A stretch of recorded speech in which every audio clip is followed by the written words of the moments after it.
Hello. Hi, Alex. Can you hear me? I can. Can you hear me? I can hear you. Oh my gosh. Hey, it's good to see you. It is so good to see your face. Yeah, I know the beauty of telehealth and Zoom and all that. So, how last I saw you, there was no such thing as telehealth. So, It how was just are this you? concept that wasn't even like thought of. Now That, we're all masters about it, right? yeah, that's back when it was only called FaceTime. So, how have you been adjusting to the telehealth lifestyle?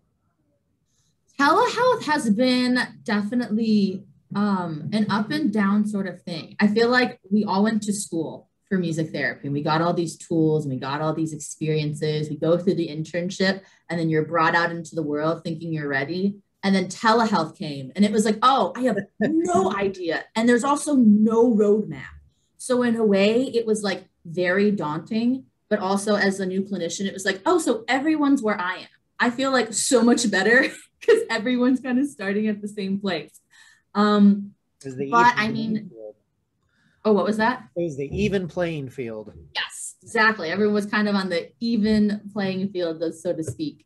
But we're now we've just reached over the year mark since using telehealth.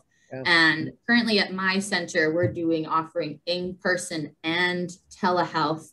And I really feel that it has become such a great option for certain individuals, for certain families, and that I'm thinking that it's going to probably be here to stay because of just the way that, whether it's because we can serve clients in different parts of California, or whether it's that it's harder for families to get to the clinic at a certain time. And some individuals I work with, it's a better platform for them. So it's been a journey, but I feel like I just have another tool in the toolbox, as they Yeah. say.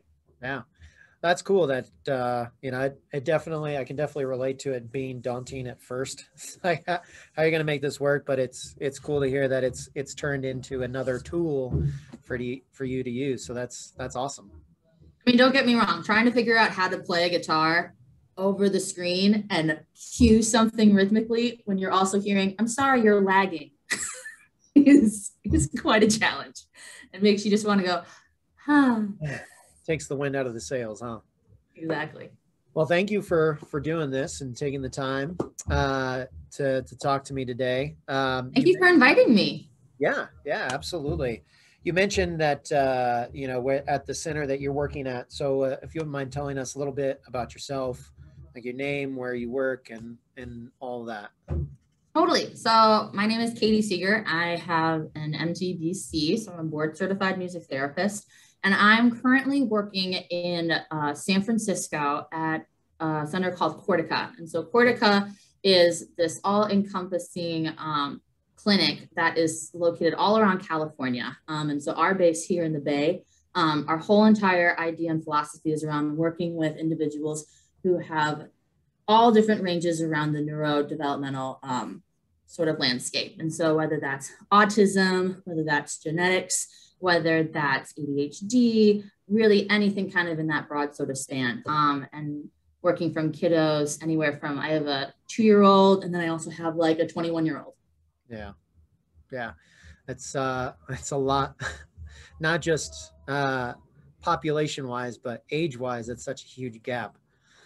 Yes. And so you kind of have to be an expert, as they say. But what's really awesome about Cortica, and something that I really like that actually was the lead way kind of from what Rehab Rhythm started to do a little bit, is that we get to work with a lot of other different specialties and disciplines. So music therapy, while I love and it's great, I'm not an OT, I'm not a speech therapist, and I'm definitely not an ABA supervisor. And so being able to work with different colleagues on site and being able to co-treat and get these other ideas has been really, really awesome, so that I can bring my specialties to the table, and then others like my colleagues can as well. So it's always a fun time. And like I say with music, I really love it because I never have the same day twice.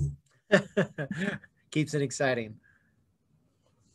So you mentioned your specialties. So you obviously work with all these neuro. Some I've heard like neurodivergent. I've heard neurologically different. However you want to phrase that. So, you have that side of things, but you also have your music expertise. Tell us a little bit about how you got interested in music and what that journey was like for you and in learning your specialty on the music side of things. Totally. So my journey with music, it has always been a huge part of my life. I like to say that when I was born, my mom just thought, this is my ticket. This is my music kid. Because before I was talking, before I was walking, I was just making up these little, so they say, these rhymes and such in my head and like You doing don't all these remember little this? things. I don't remember. These are what people tell me. So I'm just taking their word for it Yeah. as the person who was there.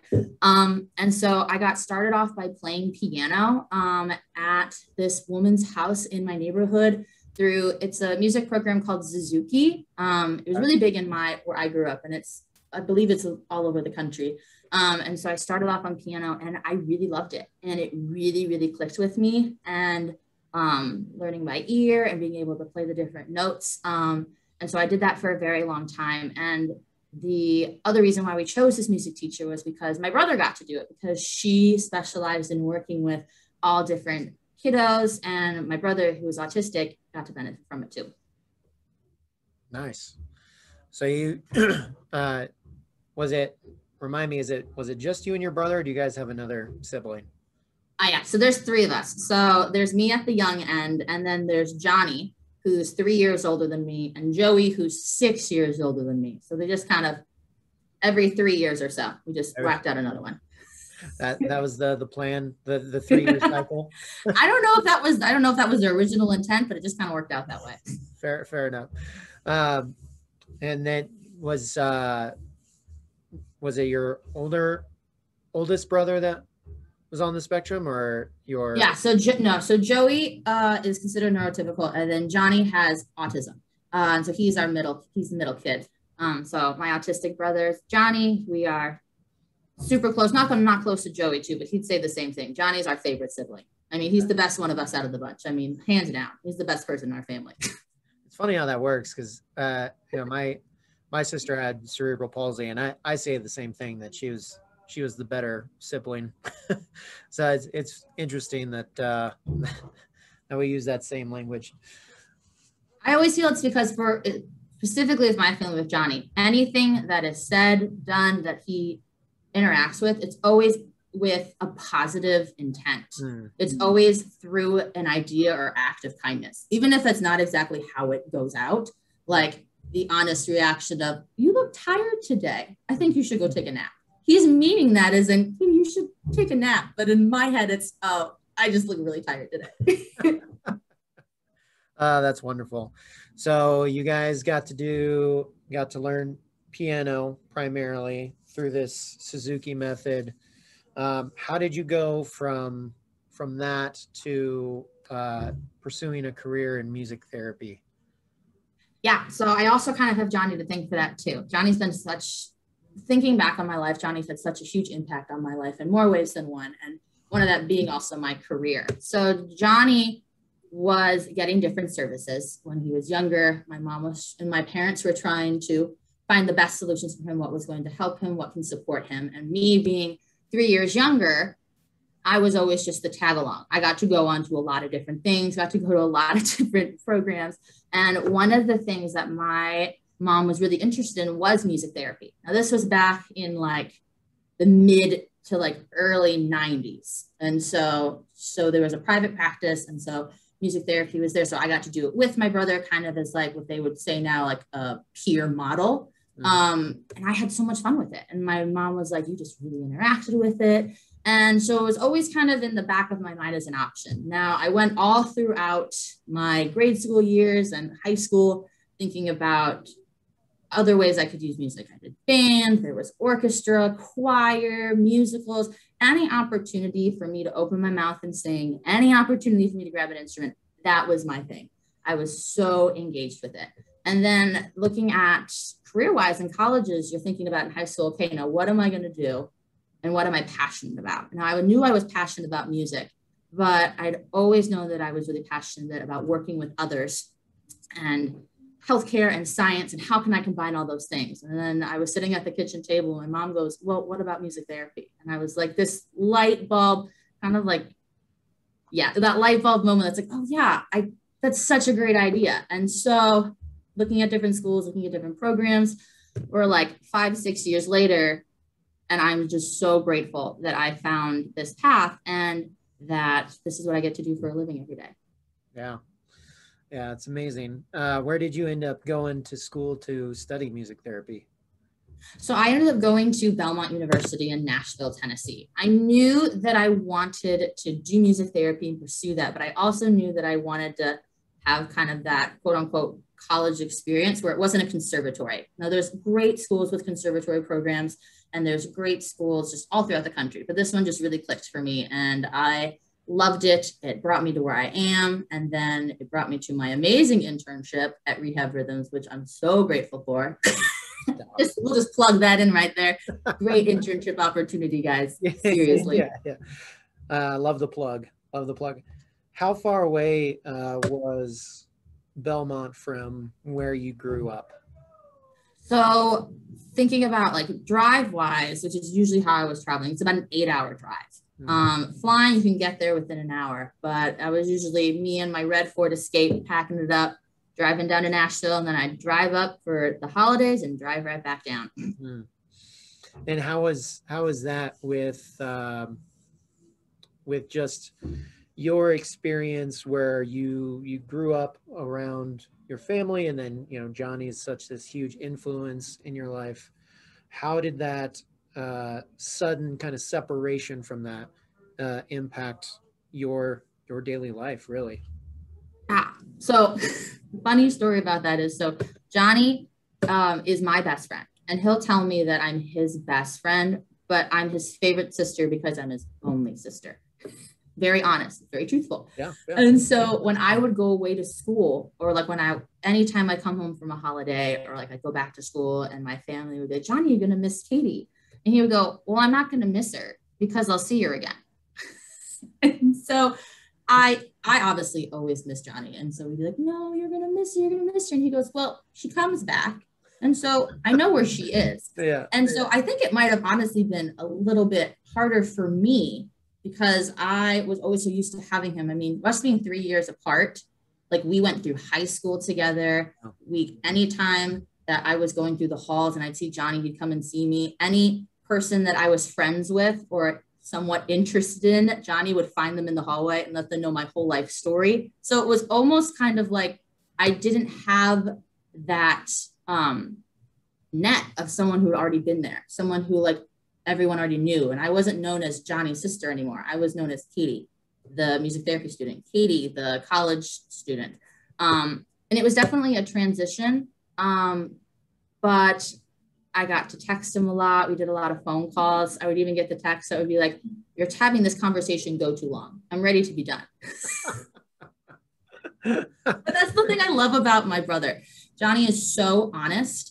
And I always know that I'm going to it's never in any way that's malicious or mean. He's just like, he tells you how it is. And we like to say, Johnny says what everyone is thinking, but is always too afraid to say. Yeah. And most of the time, it's the honest truth. And then, so I've always appreciated it. Yeah. I was just thinking, I would love to just be like, I'm done talking now.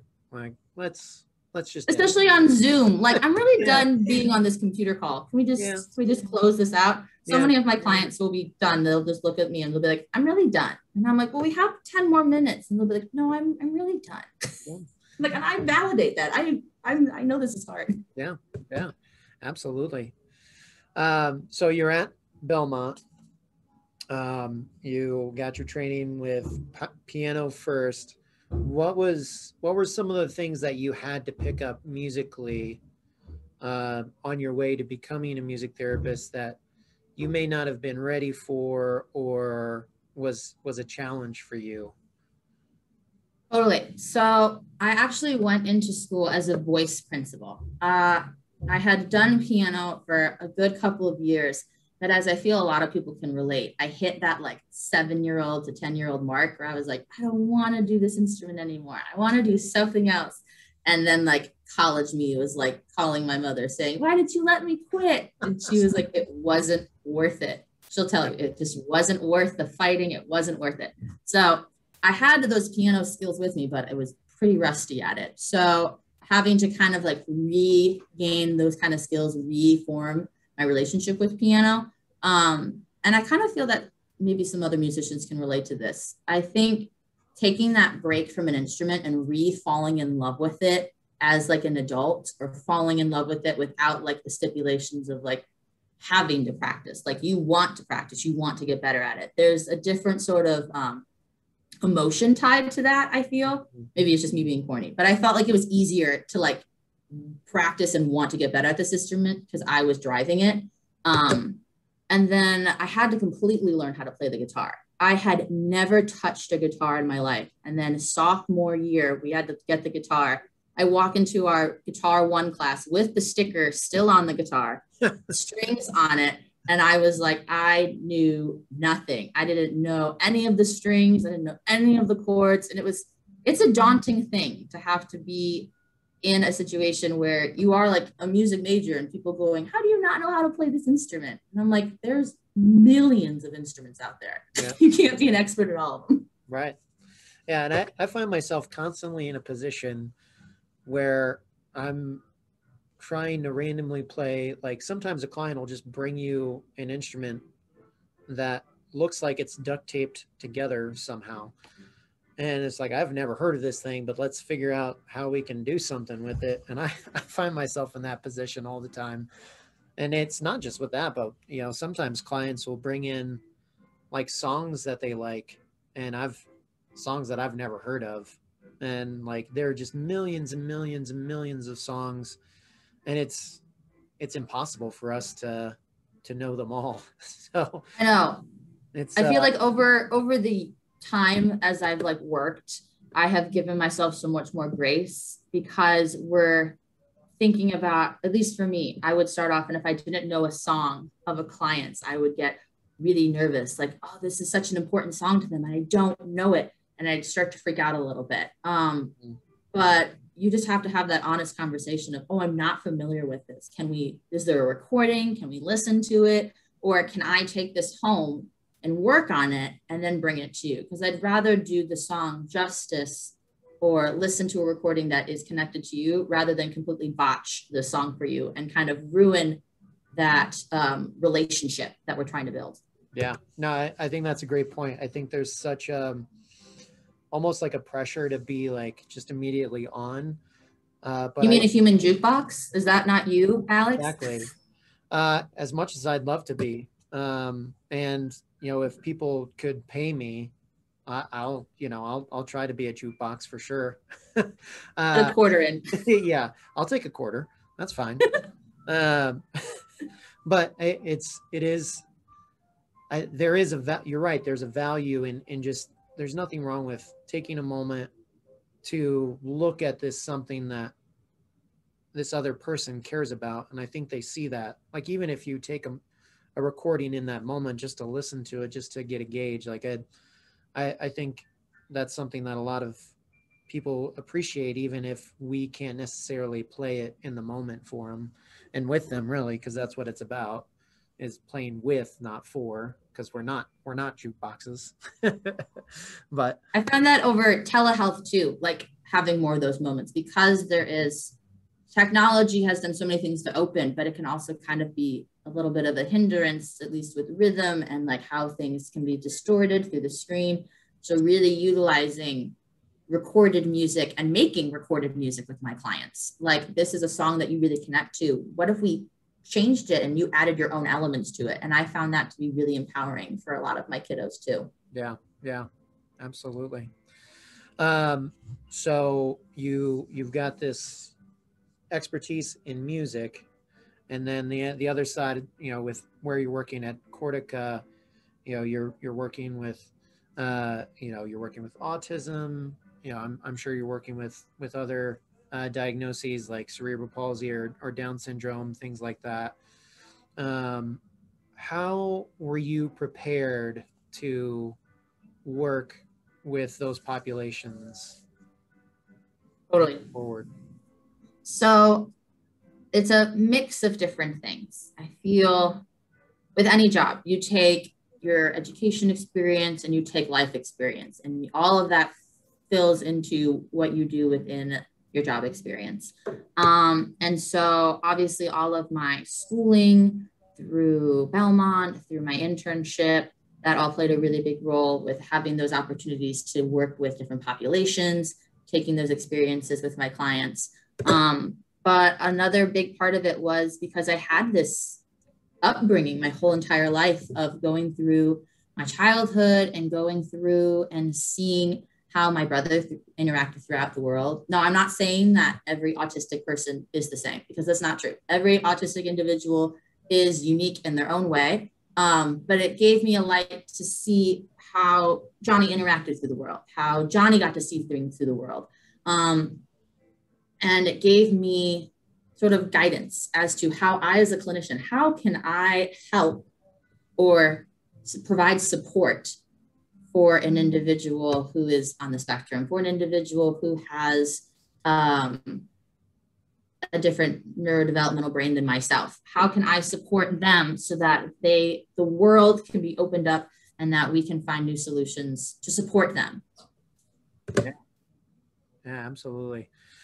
So it sounds like, your brother was definitely a huge part of your informing, but as you mentioned, not it's this, what is this saying? It's when you've met one person with autism, you've met one.